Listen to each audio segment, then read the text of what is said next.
Good morning, lovely booktubers. This is Debs. Welcome or welcome back to Raina Read Stuff. I am here in the book shack.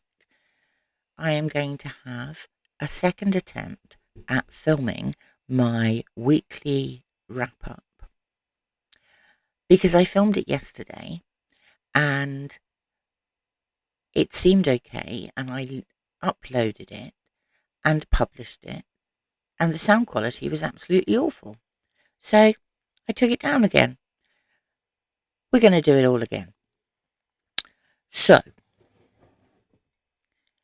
couple of things before we start about my week, just generally. My circumstances have changed. So no longer am I heading down south to spend 2 days looking after this little guy. I'm very sad because I'm going to miss this gorgeous face. I'm not, however, going to miss the 300-mile round trip. Which is just as well, because also I waved a sad farewell to my car this week after pouring thousands of pounds into trying to get it not to break down every time I got onto the motorway. I've given up. I've sent it away. It's gone to the scrapyard in the sky, and I'm not going to have a car. I've decided I'm going to be eco-friendly. Nottingham has a great tram system, a great bus system, a great train system, and if I desperately need a car for something, I shall hire one. So, no more car for me. That said, that's not why you've come here. You've come to talk books.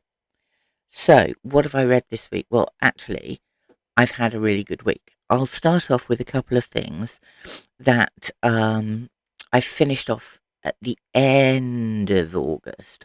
So one of those was A Fatal Shore by Robert Hughes that I buddy read with the wonderful John David.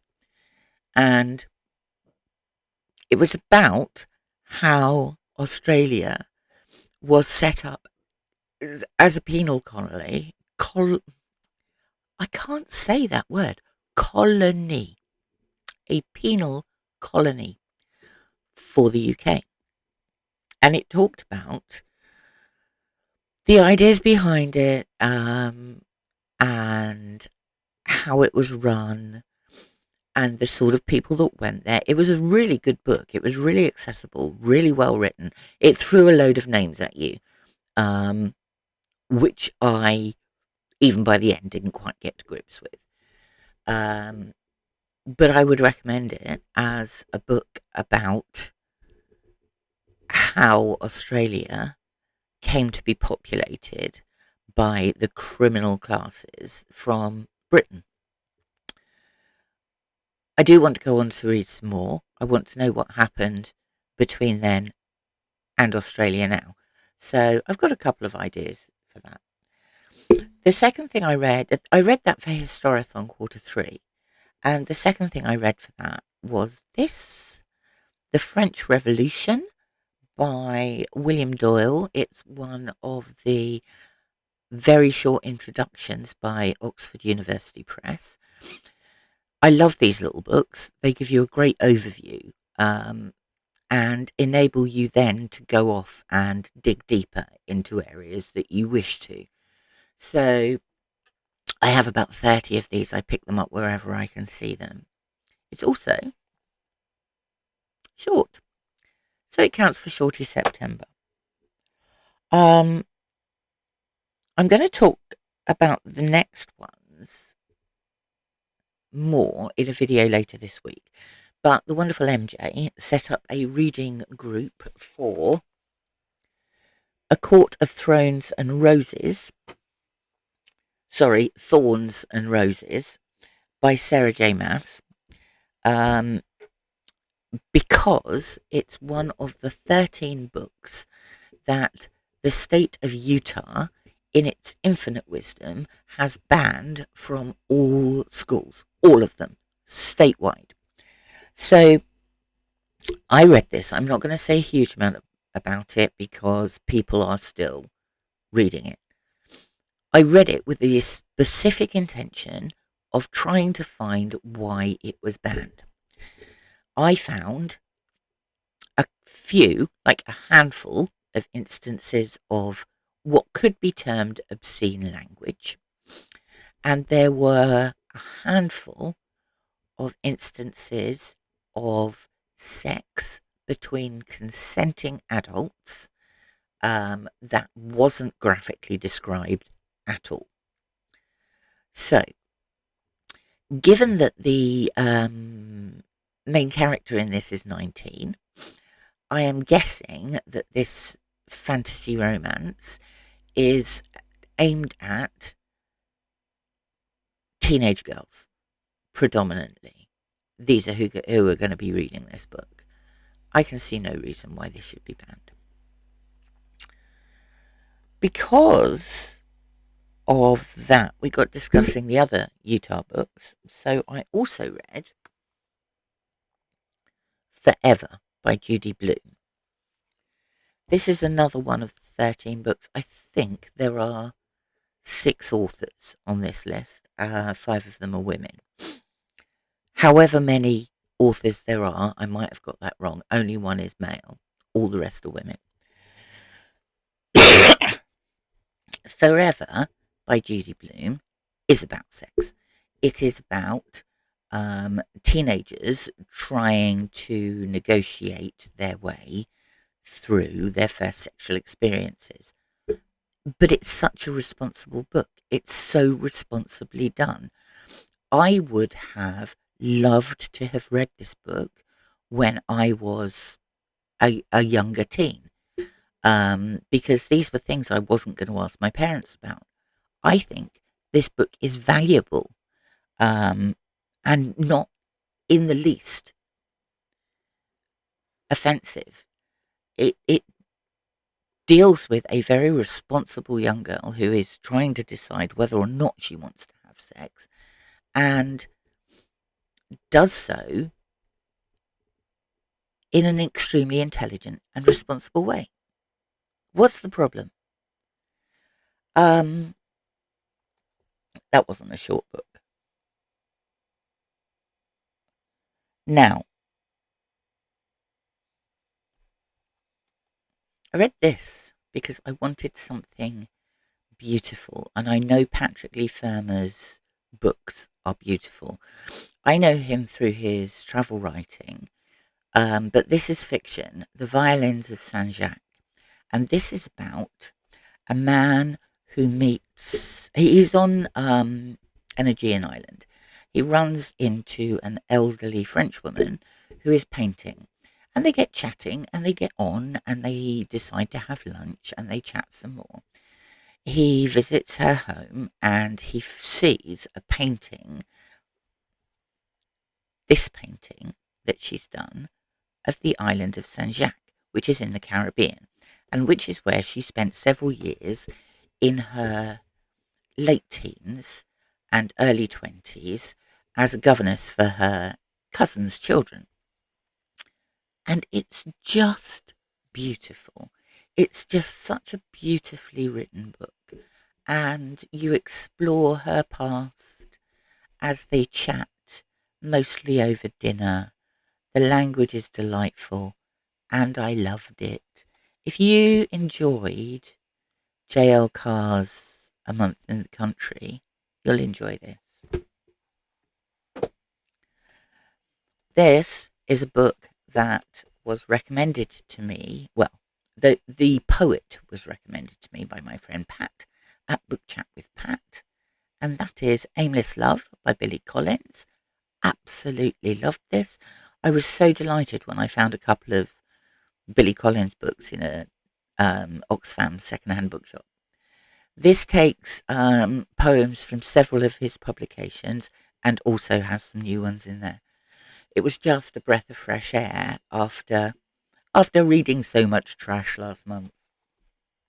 Another recommendation from my lovely friend Pat was Amanda Cross. And she did a video introducing Amanda Cross as a tag video, which was really good. Go back and watch it. I thought I'd ordered 4 books. I'd actually ordered 3 and then something completely different randomly because I can't tick boxes properly. But of the 3 I read this, sorry, of the 3 I bought, I decided to read a James Joyce murder. Partially because, having read Ulysses, I was in the mood to murder James Joyce. Actually, James Joyce doesn't get murdered in this book. But this is one of a series about a professor of English literature at a university in America called Kate Fansler. Things happen, she investigates.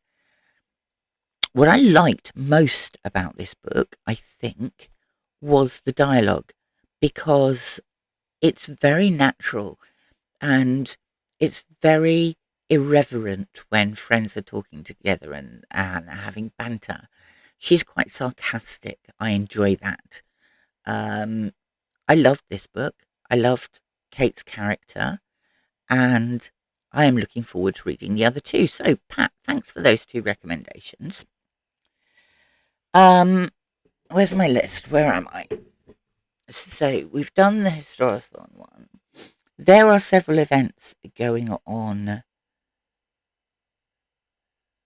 this month. And I'll put all the details for all the events below. This one I think also counted for Shorty September.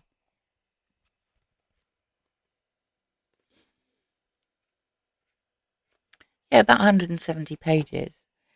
Randomly, because it's been on my Kindle for ages and ages and ages, I read this. It's called The Bird Tribunal.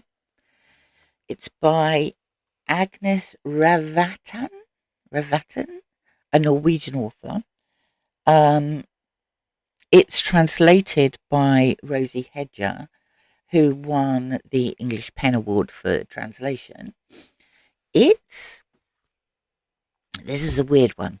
It's really atmospheric. It's set in Norway, and a television presenter of history programs called Alice appears to have disgraced herself by sleeping with people that she shouldn't have done, leaves the television channel and takes a job as an assistant for a guy called Sigurd, who lives in a remote house by the side of a fjord. He's looking for someone to make his meals, do his garden. He's quite surly. She doesn't quite know what's going on with him. And it's a very tense and atmospheric drama which reveals both of their pasts, but also details their relationship. And it's really quite claustrophobic. It was really good. I've not read Agnes Ravatn before. I certainly will again. Right, where are we up to now? Oh, let's talk Shakespeare. I read The Tempest this week. It's one of the challenges for Shaketember. I'd not read it before. I'd not seen it before. How good was that? Really entertaining, quite amusing. We follow Prospero, who, with his daughter, has been shipwrecked on an island for a long time. He has unlocked, literally from a tree, a spirit called Ariel. Now, Prospero was cheated out of his dukedom in Italy. And by chance, a ship full of the people who were involved in this appears off the shore, and he conjures up a tempest, has them shipwrecked, and persuades Ariel to deal with them in various ways. I really enjoyed this. I'm loving Shaketember. I've got another one of those very short introductions on Shakespeare, which I'm also currently reading. I think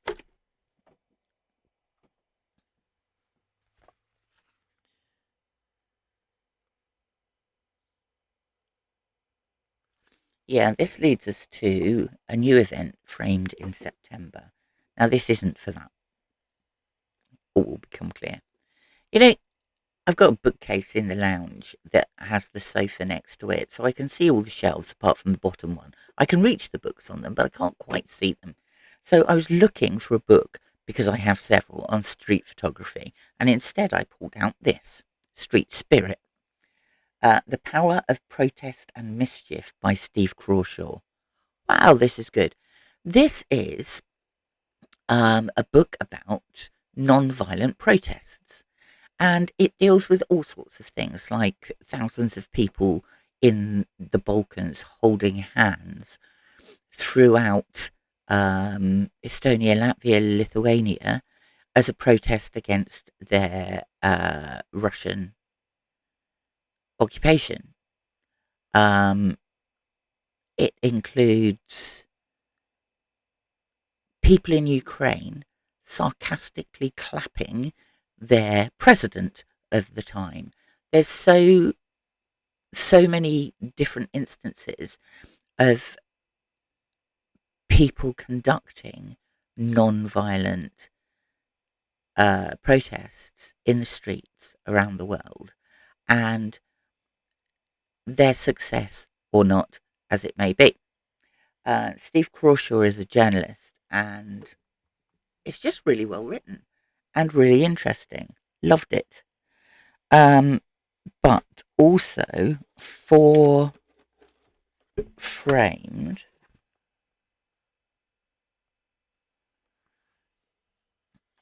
I read this. It's a book about Gustav Klimt.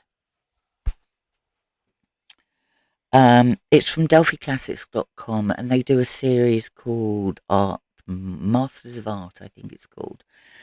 Um, Even though it's an ebook, it's actually quite nice to read on my Kindle app or my iPad. It's got a lot of details of the paintings. So for each painting, you will see the painting, and then you will see specific details of the paintings. Um, so you can get up close and personal with them. What it doesn't include is any biographical details in this one. So it is literally painting by painting with an explanation of the paintings. I really like Gustav Klimt, so thoroughly enjoyed that. Um, Finally,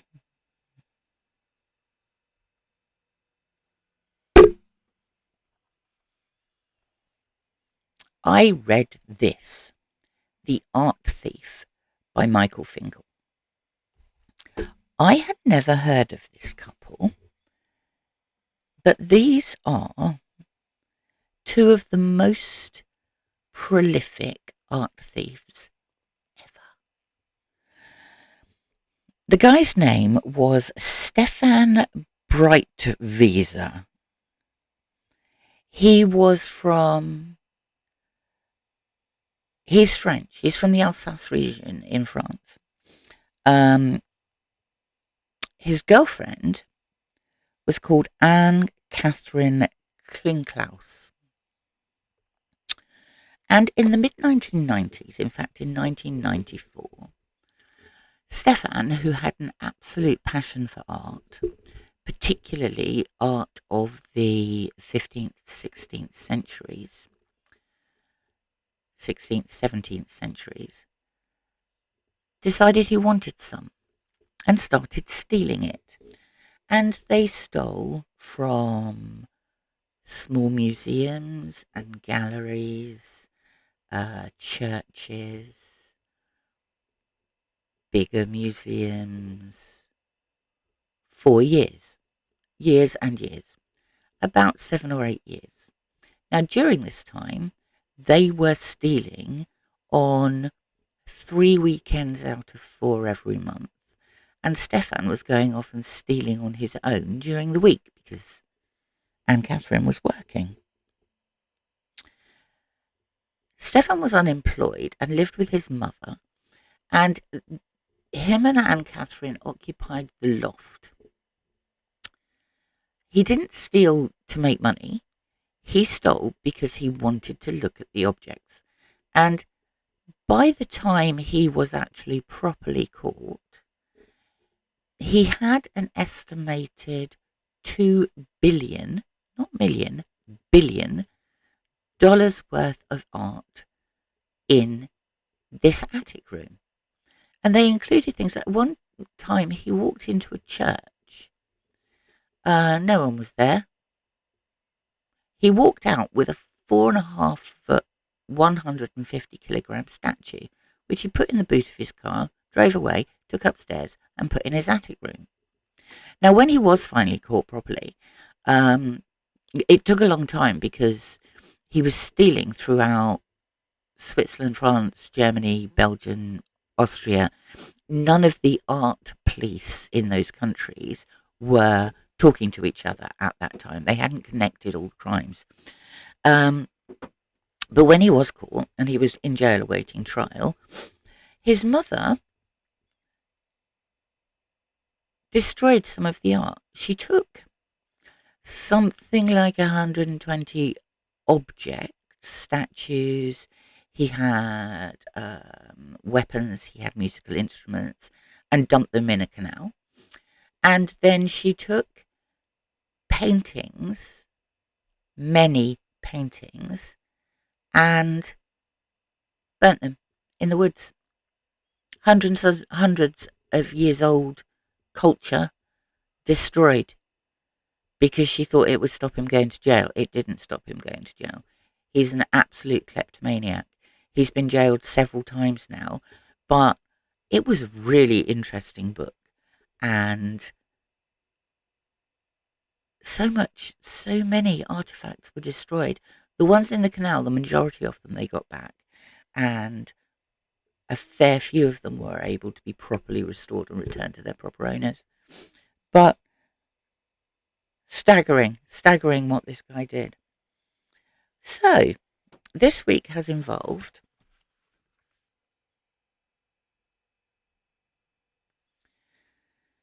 I've read 10 books, if you don't include the 2 that I was finishing off for at the end of August, so last weekend. The other thing, because we have been reading A Court of Thorns and Roses, and I also read Forever, I ordered this, Blankets by Craig Thompson. I've started it. It's a graphic novel. It's the only male author to have been subjected to this blanket ban in Utah. I'm going to read that too. I'm going to do an update on the banned books that I've read because MJ started at the beginning of this year this 24 in 24 banned books challenge. We're about 2/3 of the way through now, so it's about time I did an update on what I've read. So that'll be later in the week. Anyway, sorry this is a day late. It's purely because of my technological inabilities. I shall try harder. Thank you for stopping by. It's always lovely to see you. What have you been reading? Let me know. And have a wonderful week. I shall speak to you soon. But bye for now.